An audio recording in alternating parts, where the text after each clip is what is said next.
সকালে ছেলেকে নিয়ে একটু রাস্তায় গিয়েছিলাম ঘুরতে। আর আমার তো ঘরের কাছেই বাপের বাড়ি। আর আমার দাদার সঙ্গে দেখা হয়েছিল, মানে জেঠুর ছেলের সঙ্গে দেখা হয়েছে, মেজদার সঙ্গে। আমার ছেলেকে 10 টাকা দিয়েছিল, তো সেই 10 টাকায় দুটো ম্যাগি কিনে নিয়ে এসেছিলাম ছেলের জন্য। ও তো প্রায় সময় ম্যাগি খায়, আর ম্যাগি খুব একটা খেতে চায় না। নিয়ে এসেছিলাম, তাই ভাবলাম আমি একটা ম্যাগি করে খাই। তো আমি একটা ম্যাগি করতে গিয়েও আমার মনে হচ্ছিল আমি একটা ম্যাগি পুরোটা খেতে পারবো না, ছেলের জন্য একটু রেখে দেবো। তাহলে আমি একটা ম্যাগি কেটে নিয়েছিলাম। নিয়ে কিভাবে করে সেটা তো তোমরা জানোই সবাই, তবু তোমাদেরকে একবার দেখাই আমি কিভাবে করি। প্রথমে একটু জল নিয়ে নিয়েছি, তারপরে সামান্য লবণ দিয়েছি, কারণ লবণ দিয়ে করলে ম্যাগিটার টেস্টটা অন্যরকম লাগে আর খেতেও খুব ভালো লাগে।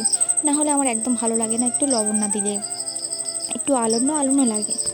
তো আমার এখানে ম্যাগিটা সিদ্ধ হয়ে যাওয়ার পরে আমি পুরো মশলাটা দিয়ে দিচ্ছি। আমি ম্যাগি খুব একটা খেতে পছন্দ করতাম না, কিন্তু আমার এখন করে খুব ভালো লাগে যে ম্যাগিটা একটু প্রায় সময় মনে হয় যে একটা ম্যাগি খেলে, মাঝে মাঝে একটু ম্যাগি খেলে বেশ ভালোই লাগে।